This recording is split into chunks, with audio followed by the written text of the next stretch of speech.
능력이 될 수 있도록 인도하여 주시길 예수님 이름으로 감사하며 기도드렸습니다. 아멘. 네.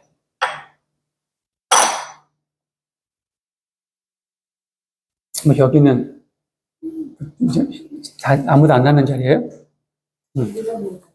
선생님 오늘 안 오셔요.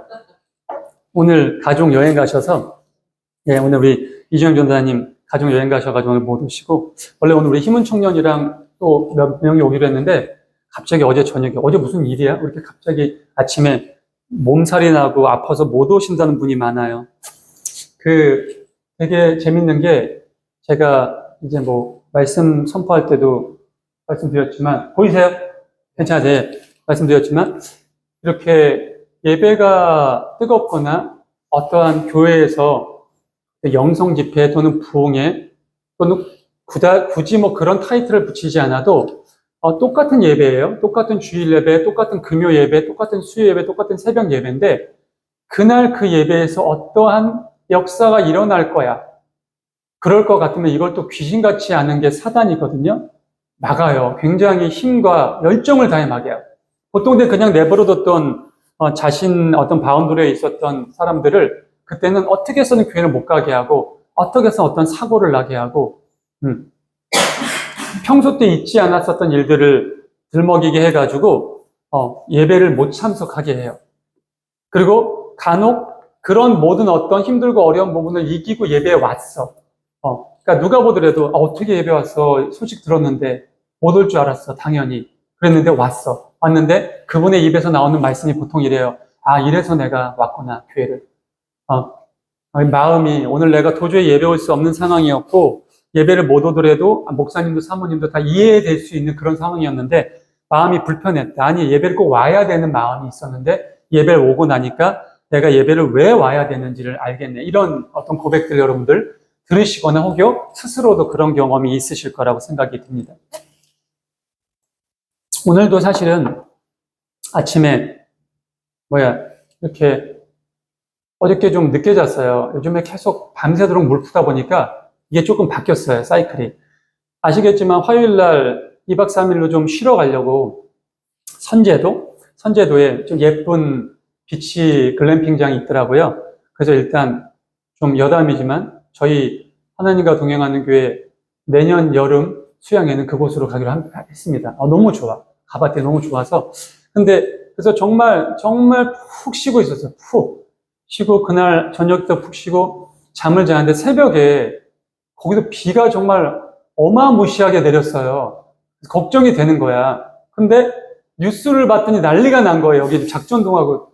그래서 그냥 다 끊고 바로 달려왔죠. 아침에 아침밥도 못 먹고 달려오다가 작전동에서 물이 막 터지는 그 영상 보셨어요?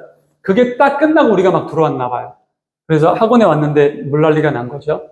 그날 새벽 3시 반까지 물 푸고, 네. 다음날도 와서 저녁 한 11시까지도 물 푸고, 네. 또 금요일 날 어느 정도 좀 진정돼서 물 폈는데 금요일 날 비가 또 왔어. 예, 그게 또 나와가지고 또 그거 물 푸고, 어제까지 이렇게 마무리를 하고, 어저께 이제 낮에 오니까 어느 정도 이제 마무리가 돼서 덮어놨던 수건 다 챙기고 이렇게 들다 보니까 이게 조금 사이클이 이번 주에 몸이 하다 보니까 잠이 잘 안 오는 거예요. 어저께도 한 3시, 2시 반, 3시쯤 자서 조금 늦게 일어났는데 이제 저 사람은 좀 일찍 일어났어요. 근데 갑자기 부엌에서 비명소리가 들려. 갔더니 아니 뭐 찬장을 정리하다가 뭘로 쳤나 봐요. 그래서 이렇게 여기를 좀 벼더라고. 그래서 피가 철철 난다고. 나를 깨우려고 그랬던 것 같아요. 피가 살짝 났는데, 네, 그래서 그걸로 일어나서 그러면서 이제 간혹 우리 사모는 그런 얘기를 해요. 어떤 큰 행사를 앞두거나 또는 예배를 앞두는 목전에 그런 어떤 시험거리나 뭔가 작은 불미스러운 일이 생기면 오늘 얼마나 예배에서 은혜가 있으려고 오늘 예배가 얼마나 좋으려고 사단이 이럴까. 또는 한편으로 행사는 또 달라요, 여러분. 예배는 당연히 그렇게 해석할 수 있는데 어떤 행사는 혹시 이 행사가 하나님이 원하시는 게 아닌가? 하나님의 뜻이 아닌가? 라는 생각을 되짚어 보기도 합니다.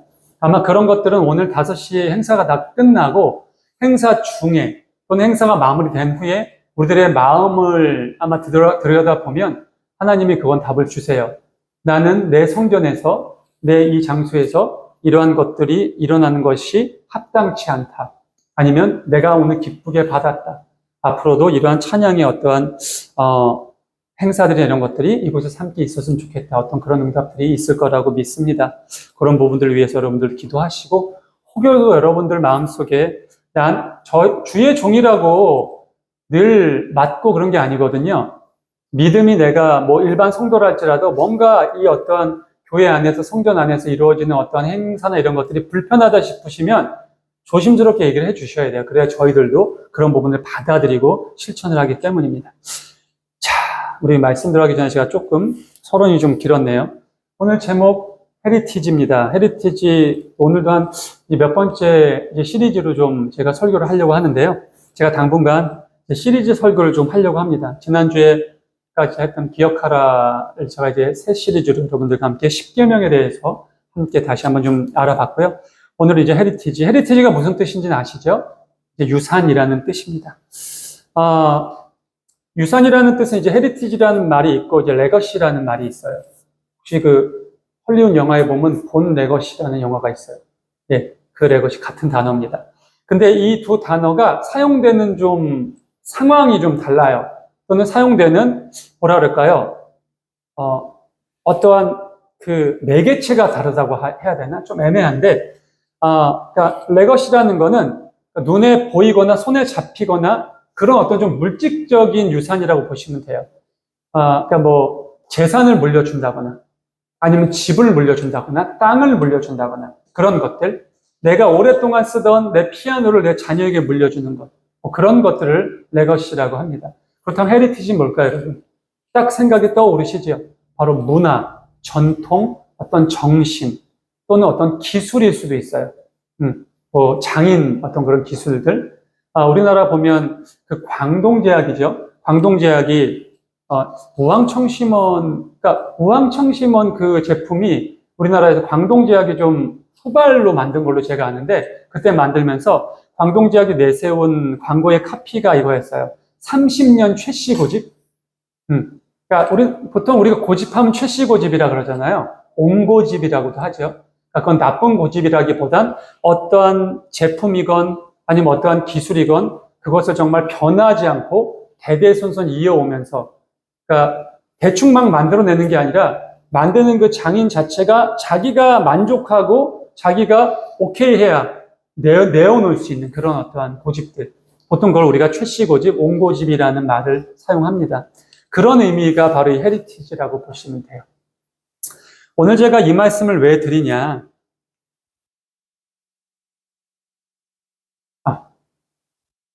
그리고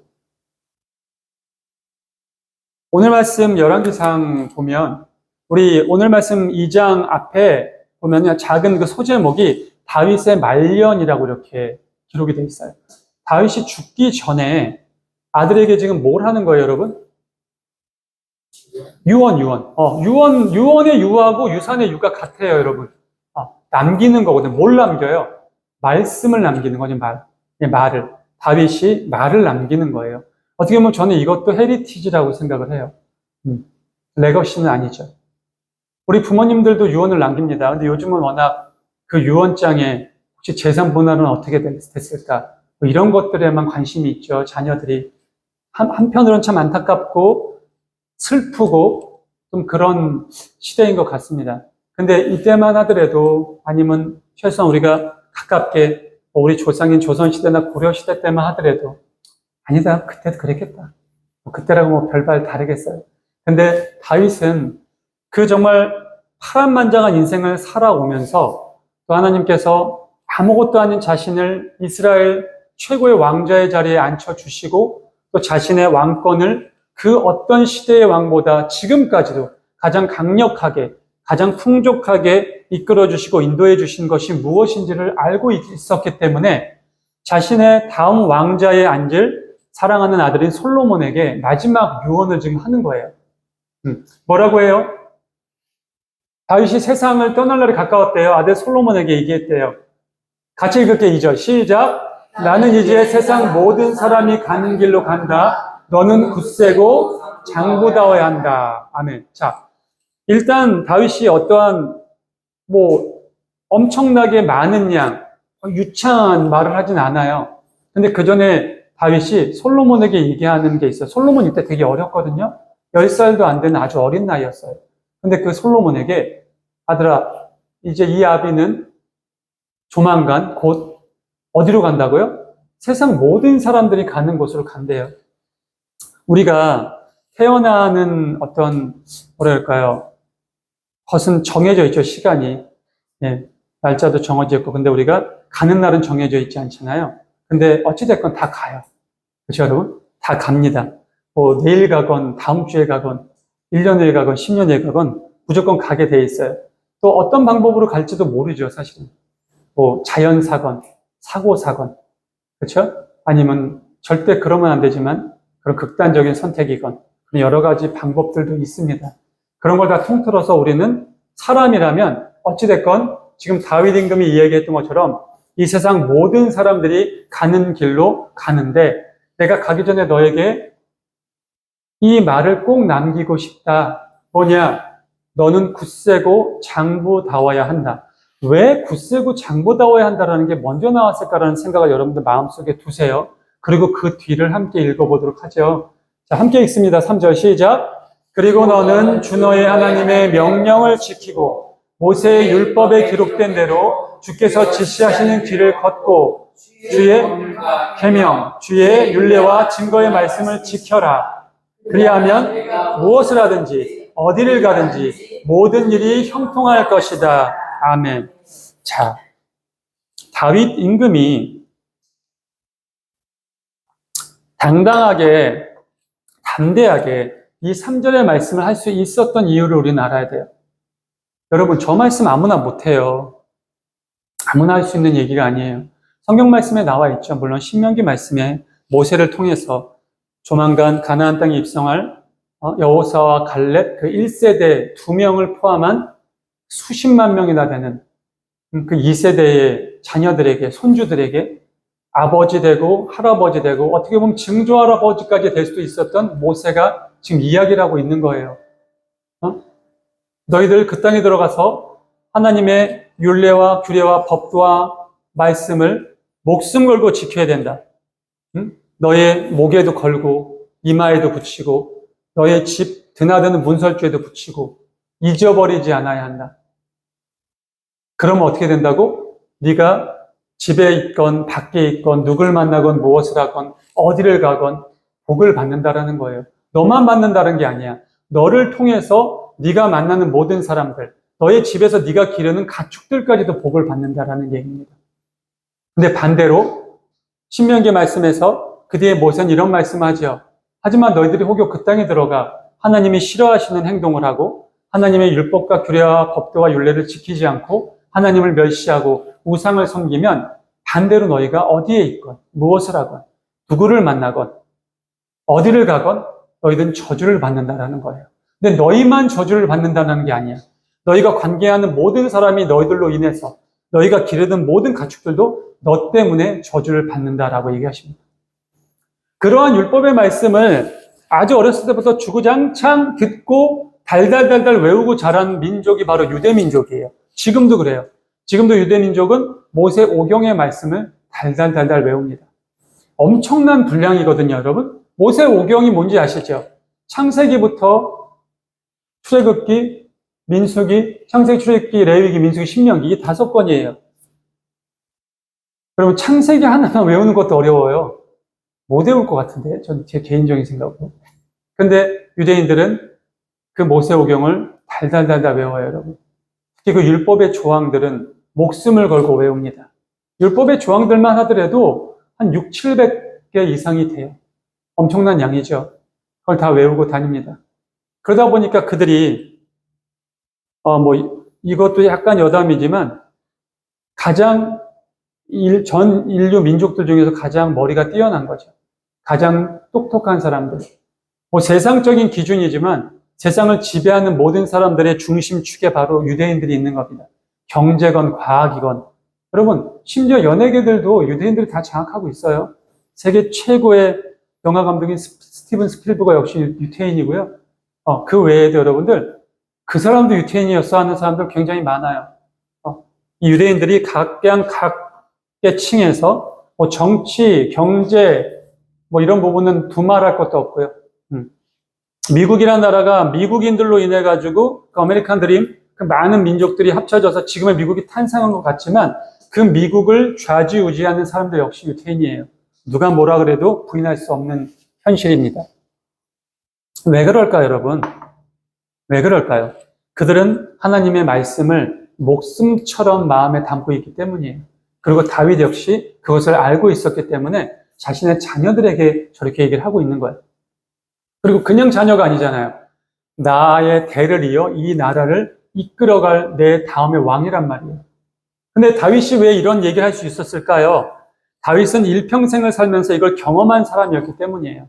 내가 하나님의 말씀과 율례를 지키고 목숨처럼 실천했을 땐 하나님이 항상 나와 함께 하셨고 사울의 손에서 그 어떠한 위험천만한 곳에서도 자신을 안전하게 지켜주셨단 말이에요. 근데 다윗이 범죄했을 때 인구조사를 하거나 우리아를 죽이고 밧세바의 아내를 탐했을 땐 하나님이 그를 떠나셨죠. 그랬을 때 너무나 힘들고 어렵고 고난의 삶을 산 것을 본인이 몸소 체험했고 사랑하는 아들에게 목숨을 빼앗길 뻔해서 구걸하듯이 도망가고 네? 그 사랑하는 아들과 전쟁할 수 없는 그런 비참한 지경에까지 놓인 그런 인생을 살아가면서 다윗은 모든 것을 경험한 사람. 그러면서 깨달은 거예요. 어떤 것을? 주 너희 하나님의 명령을 지켜라.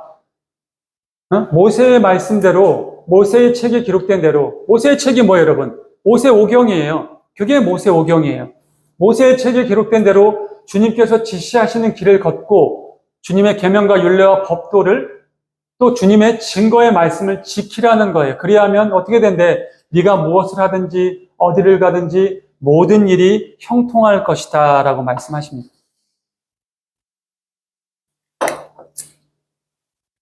그리고 다시 읽을까요? 자, 시작. 또한 주께서 전에 나에게 내 자손이 내 앞에서 마음과 정성을 다 기울여서 제 길을 성실하게 걸으면 이스라엘의 있는 자리에 오를 사람이 너에게서 끊어지지 않을 것이다 하고 약속하신 말씀을 이루실 것이다. 아멘. 하나님께서 사실은 사울에게도 똑같은 말씀을 하셨어요. 근데 사울은 그런 하나님의 말씀을 허투루 들었고 전쟁에 가서 다 멸하라고 했는데 갔더니 소와 양이나 이런 염소가 너무 좋아. 굳이 얘기하면은 뚝불 A급의 이 한우 이런 소들이랑 이 한돈, 이 뚝불의 이 한국산 돼지들 같은 이런 것들이 모여 있으니까 너무 아까운 거예요. 죽이기가. 그리고 말 못하는 짐승들이 먼지가 있어. 저 블레셋, 쟤네들이 나쁜 놈들이지. 걔네가 키운 것들이 뭔 죄가 있어서 그걸 걷었단 말이에요. 그것만 걷었을까요, 여러분? 갔더니 아주 아름다운 미모의 여인들이 자신을 살려주시면 당신의 종이 되겠다. 당신이 시키는 것이란 뭐든지 다 하겠다. 혈기왕성한 이 왕과 장군들이 거기에 이제 홀라당 넘어가서 자신을 또 첩으로 데리고 오고 이런 일들이 빈번하면서 하나님의 눈살을 찌푸리게 하고 하나님의 말씀을 조금씩 거역하면서 이제 어느 순간 지 스스로가 제사장이 돼서 감히 하나님의 사람이 와서 예배를 인도해야 되는데 그게 좀 늦어지고 조금 뭔가 지체되니까 불안해서 본인이 예배를 드리는 이런 엄청난 죄악까지 범하게 되죠. 그 이후에 하나님께서 사울을 왕으로 세운 걸 후회하시고 사울에게 그 왕자를 뺏어서 다른 사람에게 주겠다라고 선포하십니다. 사울은 그 말을 듣고 계속 주위를 살폈어요. 누가 반란을 일으킬, 당연히 반란을 일으킬 거라고 생각했던 거예요. 하나님을 이제 잊어버린 거예요. 하나님이 어떻게 일하시는 분이신지를 인지하지 못했던 거예요. 처음에 사울은 그러지 않았어요, 여러분. 하나님이 보시기에도 너무나 훌륭한 청년이었고 왕이 될 만한 제목이었고 또 그때 당시에 웬만한 장정들보다 어깨 하나는 더 높은 그런 어떤 장대한 체격과 인물도 너무나 좋은 누가 보더라도 왕 같은 것도 되게 웃깁니다. 여러분들 혹시 그 예전에 요즘에 그 유튜브 짤에 좀 돌아다녀서 제가 요즘 너무 재밌게 보는데 그 우차사에서 약간 목소리 좀 앵앵거리고 키 작고 둥글둥글한 애가 조선 왕을 하는 그 프로가 있어요. 혹시 기억나세요? 그래서 목소리가, 그러니까 왕이라면 근엄하게 여봐라 해야 되는데, 여봐라! 뭐 이런 약간 굉장히 깨요. 근데 오히려 옆에 있는 그 대신들이나 장군들이 목소리가 더 우렁차. 그러니까 좀 반전을 준 거죠. 이게 너무너무 재밌는 거예요, 요즘에. 예전에 제가 못 봤나 봐요, 그거를. 너무 웃기고 재밌는데, 사실 왕에 대한 어떤 우리가 가지고 있는 그 고정관념이란 게 있어요. 인물도 좀 좋고, 그렇죠? 키도 크고, 소위 말해서 우리가 사극을 보면 그런 사람들이 왕들을 보통 하잖아요. 인물 좋은 배우들, 키도 좀 크고, 소위 말해서 외적으로 좀 출중한 사람들이 왕들을 한단 말이에요. 그러다 보니까 우리의 마음속에도 이 왕이라고 하는, 임금이라고 하는 이미지가 그렇게 그려져 있어요. 근데 사울도 그랬어요. 사울도 전형적인 그런 왕이었어요. 근데 그는 그런 하나님의 선택을 아무것도 아니었던 베냐민 지파, 사사기 시대 때 멸망당한, 완전히 그 베냐민 지파가 없어질 뻔한 그런 지파였는데, 그래도 나머지 지파들이 우리가 그래도 12지파, 저 민족, 우리 형제를 완전히 멸하면 안 되지 않느냐 해서 겨우겨우 살아난 지파란 말이에요. 그 가장 막내되는 그 지파에서 아무것도 아닌 보잘것없는 집안의 아들인 사울이 임금이 된 거예요. 그러면서 갑자기 소위 말해서 요즘 말도 아니 좀 지났지, 이 베냐민 지파가 갑자기 떡상을 한 거예요. 네. 그렇게 된 거예요. 그러면서 처음엔 감사하게 하나님 일도 잘했고 하나님 앞에 순종했는데, 이제 본인의 위세가 점점 커지고 권력이 많아지고 하다 보니까 이제 안 보이는 거예요.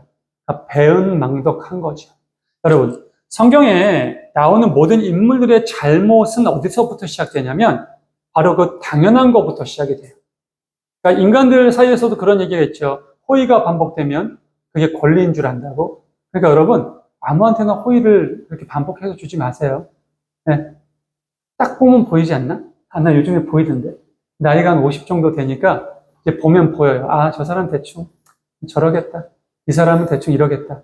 근데 사실은 그러면 안 돼, 우리는. 감히 우리는 사람을 그렇게 판단해서는 안 돼요. 근데 저도 성격이 참 그러다 보니까 그런 인생을 좀 살았어요. 제가 몇 주 전에도 제가 그랬을 때 저 입꼬리가 이렇게 올라간다 그랬었죠. 그런 말씀을 드렸던 것처럼 굉장히 좀 상대방을 기분 나쁘게 하고 하는 그런 부분들이 좀 있었던 사람이었는데, 그래도 하나님께서 저를 부르시고 사용하셔서 요즘 많이 좀 겸손해지려고, 기왕이면 표정도 좀 숨기려고 노력을 많이 합니다. 근데 사람의 본성이라는 게 어려워요. 그것을 이렇게 변화시킨다라는 게. 사실 참고 인내하고 살아가는 거지 본성이 변하는 것 같진 않아요. 그렇기 때문에 우리가 하나님 앞에 나와서 일주일에 한 번이건 두 번이건 세 번이건, 또는 혹여 예배 자리에 다 못 나오더라도 평소에 말씀을 읽고 기도를 하면서 우리의 마음을, 수양이라는 말을 써도 되나? 그렇게 좀 수양을 하면서 성화의 단계로 이루어져야 우리가 하나님의 자녀답고 백성다운 모습으로 변화되겠죠. 그랬을 때 우리가 가는 곳곳마다, 우리가 만나는 사람들마다 나를 통해서 복을 받고 또 하나님을 만나게 되는 거고, 예수님의 모습을 찾게 되는 거라고 저는 생각을 합니다. 오늘 다윗은 그 이야기를 사랑하는 아들 솔로몬에게 마지막 유언을 하고 있는 거예요. 오늘 주제가 헤리티지라고 했습니다. 여러분들 혹시 부모님들에게 유산을 좀 받으셨어요? 아니면 유언 받은 거 있어요? 유언? 재물적으로 받은 건 없지만 혹여라도 그러니까 받은 헤리티지가 있어요? 마음속으로 한번 생각해 보세요. 나는 뭘 받았을까?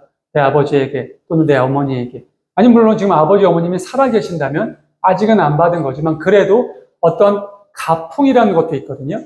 우리 집안에 오래도록 내려온 가풍, 문화, 어떤 전통. 그러니까 조선시대 때 많이 그랬죠. 우리 집안이 어떤 집안인데 쓰러져가는 초가집에 살면서 밥도 제대로 못 먹는 집안이, 그런 어떤 명예욕만 남아있어서 우리 7대조 할아버지가 정승을 지내시고 막 이런 것들. 아직도 시골에 가면은 옛날 할아버지들은 그런 말씀 하시는 분들 계세요. 그러면서 성을 들먹이죠. 내가 밀양 박씨라느니, 김의 김, 내가 김의 김이구나. 김의 김이라느니. 저 무슨 또 전주희 씨. 저는 우리 아내가 안동 씨거든요. 안동 씨 많은 거. 얼마 전에 안동 씨면 선산도 있고 막 그러더라고요. 그래서 그때 그 아버님 같이 이렇게 납포했는데 가보서 여긴 어디야? 그러니까 안동 씨 그 족보 선산이래. 그 안동 씨들 모셔니까 전 그때도 속으로 그랬어요. 굉장히 시대착오적이다. 아직도 근데 의외로 꽤 있더라고요. 제 친구, 제 중마고 중에 한 명이 그 전주희 씨 효령 대군 그 파거든요. 걔네 분기에 한 번씩 모인대요. 공주님도 오신대. 그 후손이 공주래요. 그래서 아직도 이런 걸 하는구나. 아직도. 솔직히 좀 그랬어요. 정신을 못 차리는구나. 정말 죄송한데, 진짜 똥인지 된장인지 구분을 못 하는구나. 그래서 조선이 망한 건데. 하나님이 그래서 조선을 치신 건데. 그래서 일본을 들어서 조선을 그렇게, 정복하시고, 우리가 일제 36년 그 식민 생활을 한 건데, 아직도 뭐 때문에 자신들이, 그런 어떤 전쟁의 소용돌이에 휩싸이고 식민 생활을 했는지 깨닫지 못하는 사람들이 그렇게 많구나. 심지어 거기에 크리스찬들도 있어. 너무 안타까운 거죠. 여러분, 이 대한민국은 여러분, 조선이라는 전주 이 씨가 망가뜨려 놓은 거예요. 그 역사적인 거 여러분들 명확하게 아셔야 돼. 중국에서 성리학, 유교를 들어와서 옴짝달싹하지 못하게 만들어 놨어요. 아래 사람들을. 부모라면은 부모가 하는 모든 일이 지금 분명 잘못된 것인데도 불구하고 효라는 것 때문에 부모한테 아무것도 하지 못한 나라, 그런 멍청한 나라로 만들어버렸다니까요. 그리고 왕이라면은 부모, 왕이라면은 내 아내까지도 뺏어갈 수 있는, 내 딸, 사랑하는 딸, 왕이 싫은데도 궁녀로 택하면 그냥 바쳐야 되는 그런 사회로 만들어버렸어요. 그게 조선이었어요, 여러분. 지금 있잖아. 그 살아있는 조선이. 어디예요? 네?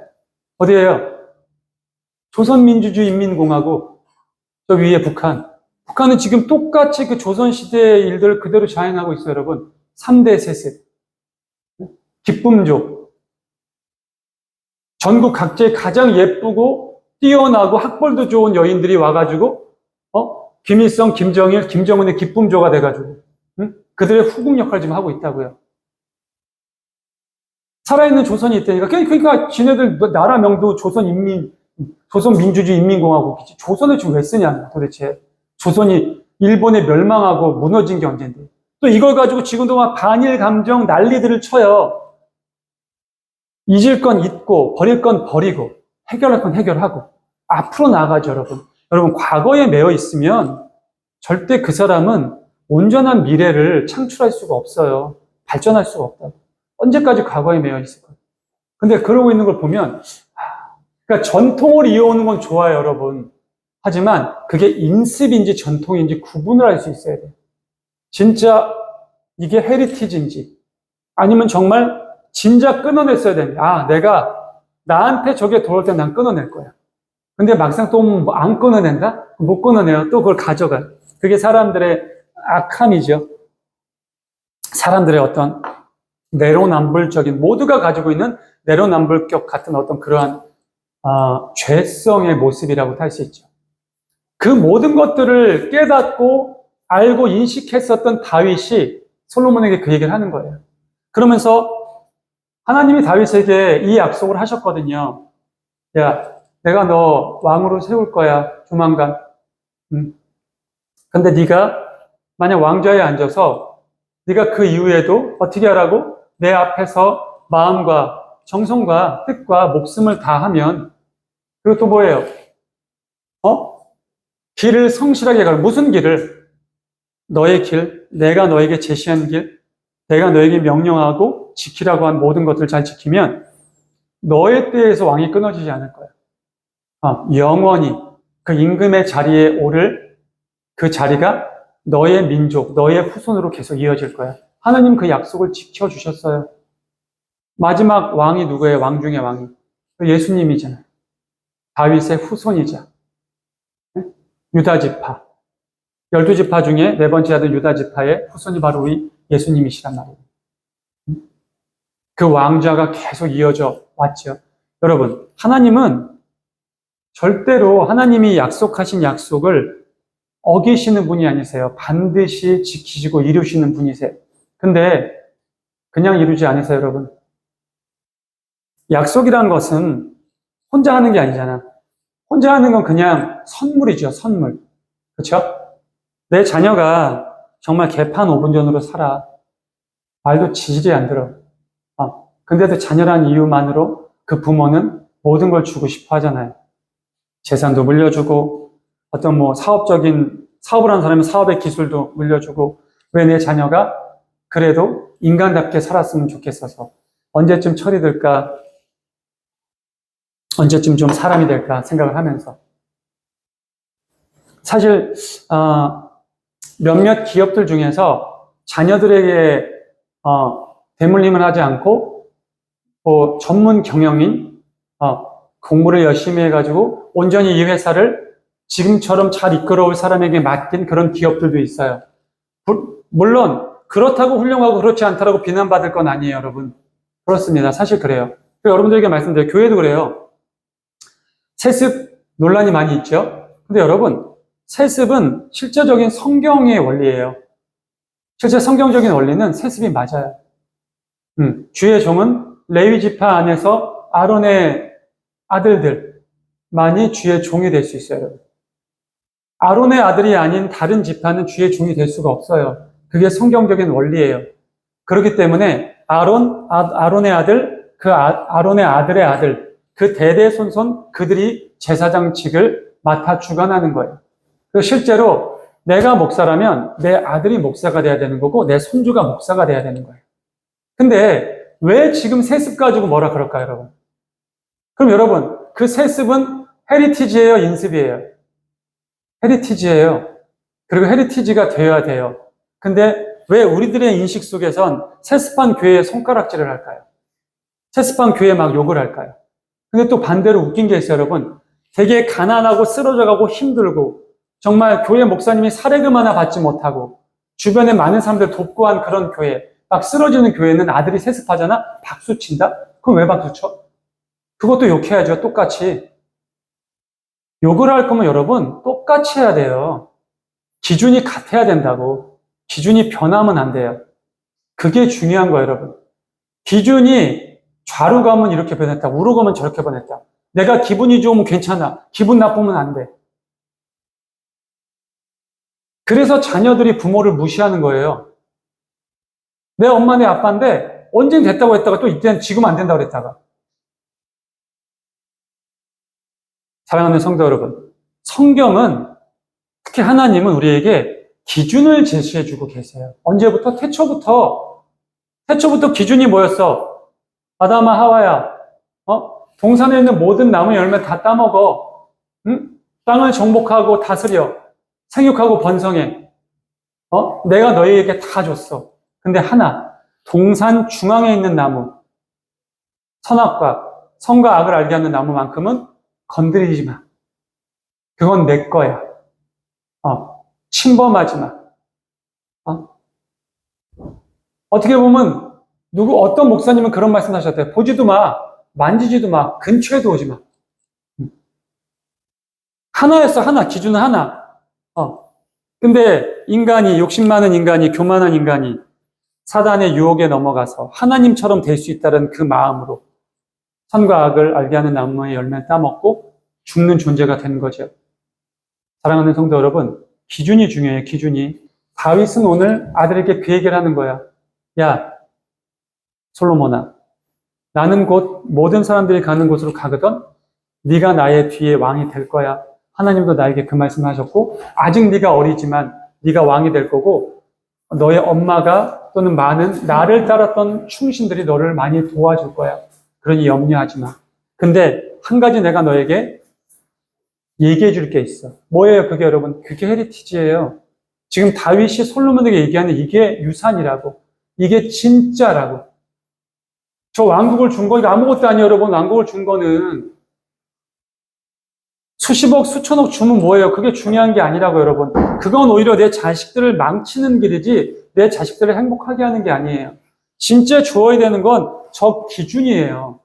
어떤 기준? 하나님의 율례와 법도와 규례를 목숨 걸고 지켜. 그리고 바르게 살아. 어떠한 힘들고 어려운 일이 오더라도 대장부답게, 남자답게 굳세고 담대해. 그래야 네가 하나님의 뜻을 지킬 수 있어. 그리고 그러면 어떻게 된다고? 네가 무엇을 하건 누구를 만나건 어디를 가건 하나님께서 너의 모든 일을 형통하게 해주실 거야. 아빠인 나에게도 그렇게 해주셨어. 그리고 너 알지? 내가 네 엄마 때문에 인생이 골로 갈 뻔한 거? 여자 조심해. 잠언에 보면 르무엘이라는 왕의 어머니가 르무엘의 왕 아들에게 이러한 서원을 합니다. 사랑하는 나의 아들아, 나의 고통을 내가 참고 10달 동안 내 배 속에 품고 낳은 내 사랑하는 아들아, 내가 너에게 무엇을 줄까? 내가 너를 위해서 무엇을 하나님께 바랄까? 여자에게 너의 힘을 쏟지 말아라. 처음 나오는 게 그거예요. 여인은 왕좌도 무너뜨릴 수 있다 라는 얘기가 나옵니다. 그리고 그 다음에 둘째가 뭐냐? 독주를 삼가라. 술을 먹고 제정신이 아니면 네가 올바른 판결을 내릴 수가 없다. 오늘 똑같은 이야기를 다윗이 솔로몬에게 하는 거예요. 먼저는 기준이에요, 여러분. 뭐가 기준이에요? 하나님의 말씀이 기준이에요.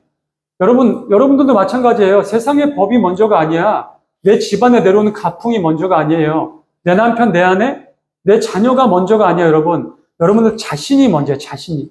내가 먼저 바로 서고, 내가 먼저 하나님 앞에 확실한 기준이 있고, 내가 먼저 하나님 앞에 온전한 복을 받고, 복의 통로가 되면요, 내 남편하고 아내하고 자식한테 얘기 안 해도 된다고 제가 몇 번 말씀을 드려요. 응? 오히려 엄마 오늘 교회가 나도 같이 가고 싶어. 이렇게 된다니까 진짜. 정말 그렇게 돼요, 여러분. 근데 내 엄마가, 내 아빠가 하나님을 믿고 하나님을 섬기는데도 죽을 똥을 싸고 있어, 얼굴이. 제가 다음 주에 할 얘기인데 잠깐 먼저 언급드리면 여러분, 모든 경전에 성경뿐만 아니라 성경, 법화경, 무슨 뭐 힌두교, 전 세계에 존재하는 모든 경전들, 또 어떤 그런 지혜책들에 공통적으로 들어있는 말이 뭔지 아세요, 여러분? 공통적으로 들어있는 말? 그게 바로 염려하지 말라, 염려하지 말라. 아무것도 염려하지 말라고. 근데 100년도 못 살면서 1000년의 근심으로 살아가고 있잖아요, 지금 우리들이. 그러니 하나님 보시기 얼마나 안타깝습니까? 염려하지 말라 그랬는데. 맨날 염려하고 맨날 걱정하고. 니들이 염려한다고 니들 수명이 하루라도 늘어? 니들 머리카락을 니들 스스로 색깔을 바꿀 수 있어? 그랬더니 어떤 청년이 염색하면 되죠. 이런 발가전한 소리 나고 있고. 분위기도 파악도 못하고. 자, 말씀을 마무리하겠습니다. 사랑하는 성도 여러분, 여러분들이 부모님들에게 또는 주변에 많은 사람들에게 어떤 유산을 받았는지 전 잘 모릅니다. 근데 우리는 우리 주변의 사람들에게, 특히 우리 자녀들에게 진짜 유산을 남겨주어야 됩니다. 돈 안 주셔도 돼요. 집 안 주셔도 돼요. 땅 없어도 돼요. 가난 물려주셔도 돼요, 여러분. 상관없어요. 내 자녀에게만큼 내가 가난을 물려주지 말아야지. 왜? 가난 물려주면 어떤데? 그 기준이 잘못됐기 때문이야. 상관없어요, 여러분. 진짜 여러분들이 물려주지 말아야 될 게 뭔지 아세요, 여러분? 분위기예요, 분위기. 네? 부부간의 불화. 집에 들어오면 뭔가 쎄한 분위기. 뭔가 집이 평안하지 않은 분위기. 여러분, 집은 정말 편안해야 되거든? 평안해야 되거든? 내가 진짜 힘들고 어려운, 정말 호텔방에 있다가도, 집이 최고다. 호텔이 내 집보다 좋잖아, 솔직히. 근데도 집에 와서 집이 최고다. 집이 편하다. 아내가 그래요. 우리 이번에 그 비치 갔을 때, 너무 좋더라고, 정말. 여기가 스파 펜션인데, 스파만 있는 줄 알았어요. 그랬더니 안에 수영장도 있더라고. 사진 보셨어요? 널브러져서 사진 찍은 거? 수영장도 있었네? 제가 체크를 못했어.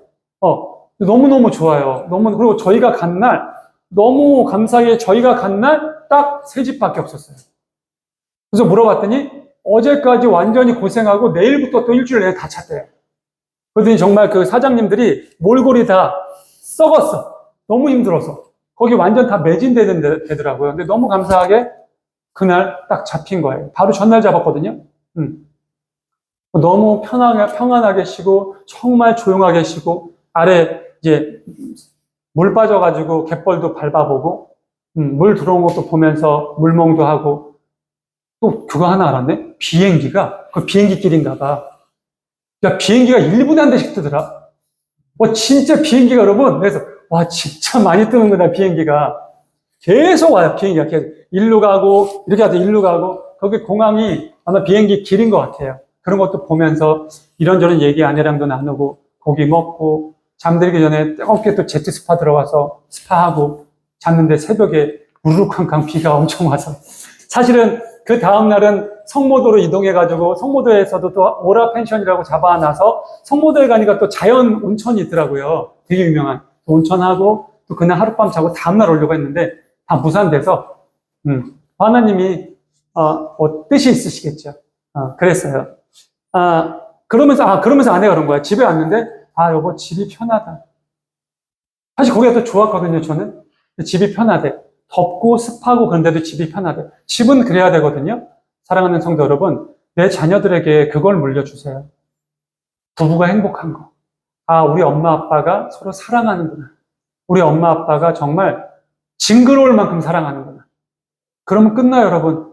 다른 교육 할 필요가 없어, 아이들한테.